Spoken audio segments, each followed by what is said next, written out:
सजोगच्या ग्रामस्थांनी अन्नत्याग आंदोलन सुरू केले आणि आपल्यासोबत संतोष देशमुख यांची कन्या वैभवी आहे। वैभवी, काय सांगशील, यापूर्वी तू अनेक मोर्चांमध्ये सहभागी झालीस, अनेक आंदोलनात सहभागी झालीस आणि आज वडिलांना न्याय मिळावा म्हणून उपाशीपोटी बसतेस। म्हणजे ही खरंच खूप दुर्दैवाची गोष्ट आहे। जसं जर आपल्यावर अन्याय झाला तर आपण त्या गोष्टीसाठी न्याय मागायचा आणि त्यासाठी आपण असे वेगवेगळे आंदोलन करायचे। याच्यापेक्षा वाईट परिस्थिती दुसरी कोणती नाहीच। आणि जो माझ्या वडिलांची हत्या झाली आहे, त्यांच्यावर जो अन्याय झाला त्यासाठी आम्ही गेले कित्येक दिवस फक्त न्याय मागतोय आणि तो जर आम्हाला लवकरात लवकर मिळत नसेल तर असेच मोठे मोठे पावलं आम्हाला हे उचलावेच लागतील। खरं तर तुझ्या आयुष्यात आता 2 परीक्षा सुरू आहेत। तू 12वीला आहेस, तिकडे एक परीक्षा सुरू आहे आणि काल तुझी दुसरी परीक्षा घेते। कसं बघते त्याच्याकडे?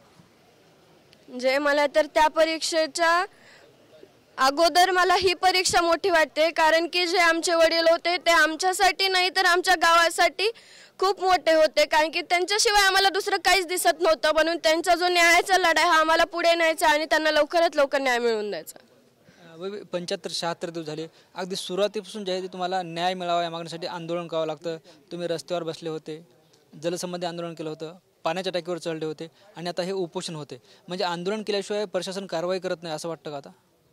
तसंच वाटायला लागले, म्हणून गावकऱ्यांनी हे आंदोलन करायचं हे आंदोलन नियोजन केलेलं आहे। त्यासाठी म्हणजे आमचं गाव तर पूर्ण देशमुख कुटुंबीय सुद्धा आम्ही यामध्ये सहभागी होणार आहोत। तुम्ही जे ते मुख्यमंत्री देवेंद्र फडणवीस यांना भेटायसाठी गेले होते, त्यास म्हटलं होतं की एकही आरोपींना सोडणार नाही, मात्र अजूनही एक आरोपी फरार आहे। काय वाटतं होतं त्यांच्या बोलण्यावर, आता काय वाटतं?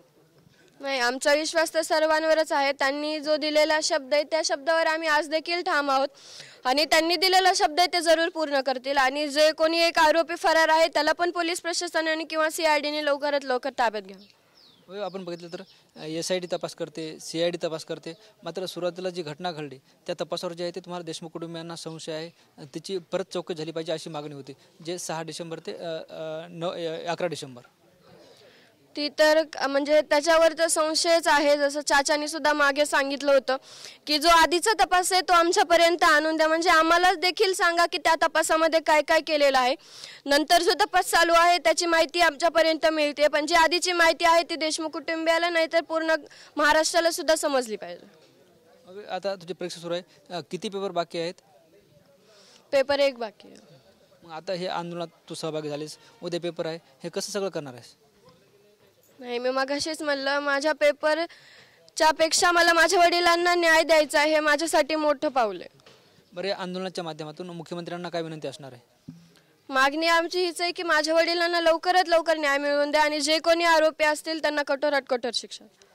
निश्चितच आपण बघतोय ह्या होत्या संतोष देशमुख यांच्या कन्या वैभवी। खरं तर तिची 12वीची परीक्षा सुरू आहे आणि दुसरीकडे वडिलांना न्याय मिळावा यासाठी ती अन्नत्याग आंदोलनात सहभागी झाली आणि तिने मुख्यमंत्र्यांनी विनंती केली की आम्हाला लवकरात लवकर न्याय मिळवून द्यावा। Camera person Rohit Deshpande sir, Dnyaneshwar Londhe, TVN Marathi, Massajog, Beed.